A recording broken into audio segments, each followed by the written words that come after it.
Hi, my name is Maya Carter Ryan, and I will be singing a medley called Need Freedom.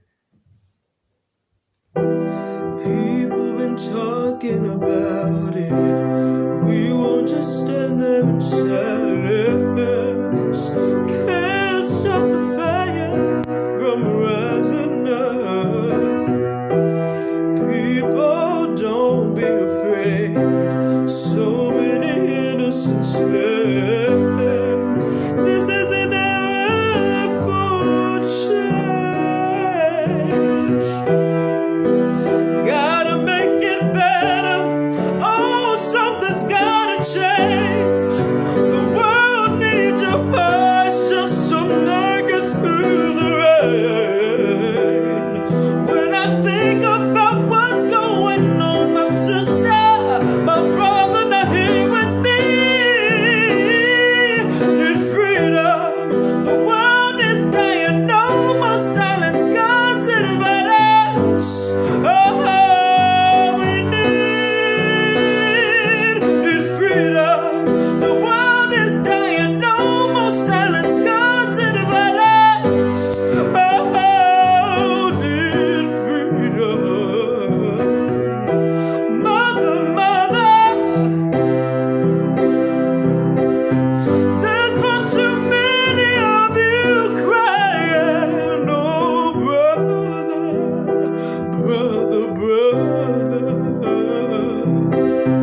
There's far too many of you dying. But you know, we got to find a way to bring some love and understanding here today. Need freedom. The world is dying. No more silence, guns and violence. Oh, we need freedom. The world is dying. No more silence, guns and violence. Oh, we need. We're powerful.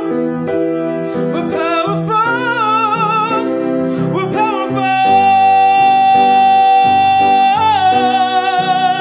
Say we're powerful. We're powerful. We're powerful.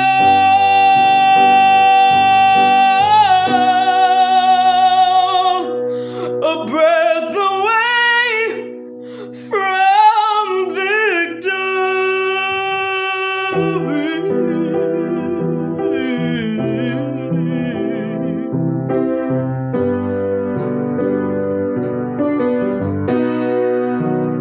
A breath away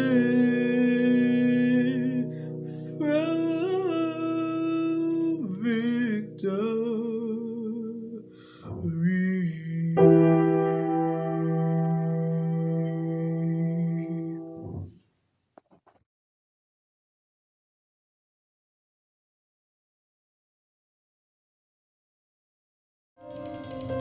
I sense the asker's lazy curiosity, the mundaneness.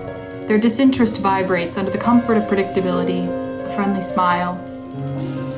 It's a question we toss around.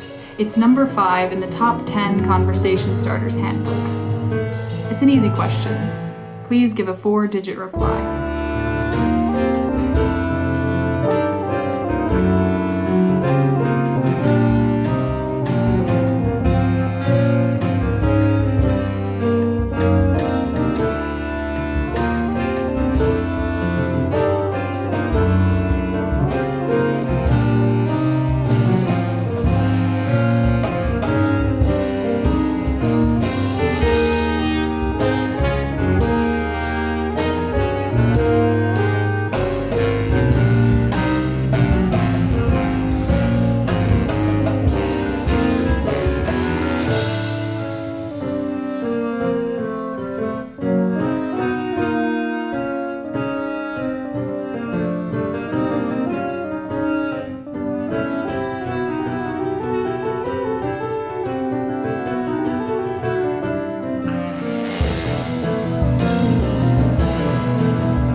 If you could live in any decade, which decade would you choose?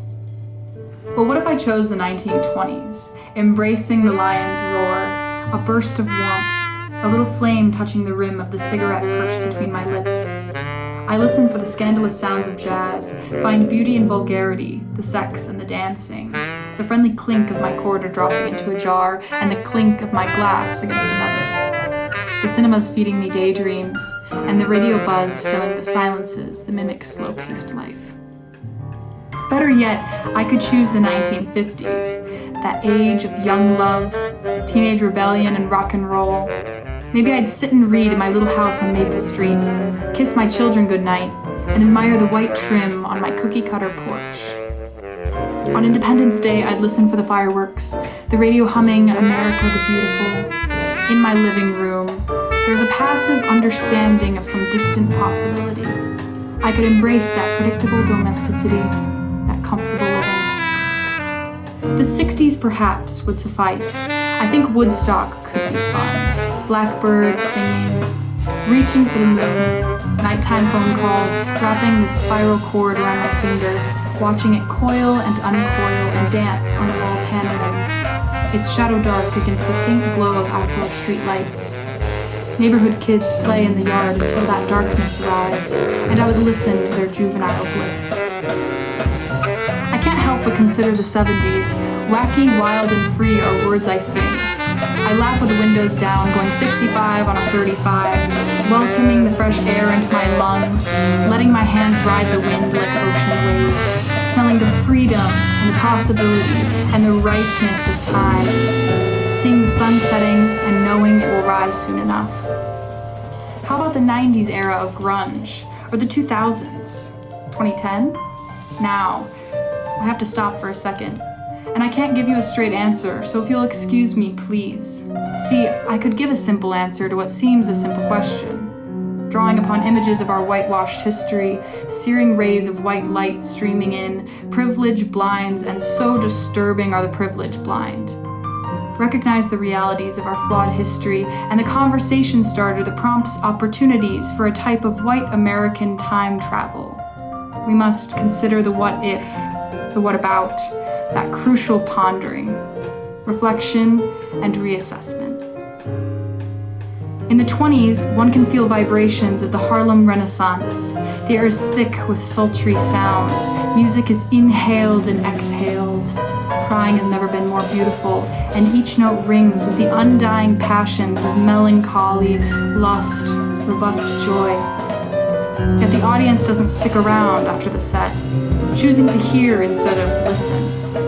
Outbellow the accompaniment of distant protests, jeers of the Klan from the South. Listen for Aaron Douglas's brush, marking loud, bold strokes on a plain white canvas. And in the 50s, the American mountains rise just above the clouds, and she, who had descended with such joy and pain, had begun her upward climb.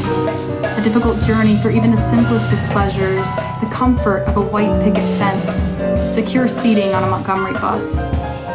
Independence Day celebrations boast a certain type of freedom, and fireworks and gunshots sound the same. In the 60s, overcrowded Detroit neighborhoods erupt. White angels in uniforms descend to beat and bruise, and get to keep their glowing halos afterward. Even now, the gold rings glint proudly, and with them their threatening stares reserved for a different race. That great American mountain still seems so high, and the power of Black American music transcends time.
question we toss around. It's number 5 in the top 10 questions to ask a white person as a conversation starter handbook. It's an easy question. Please give a 4-digit reply.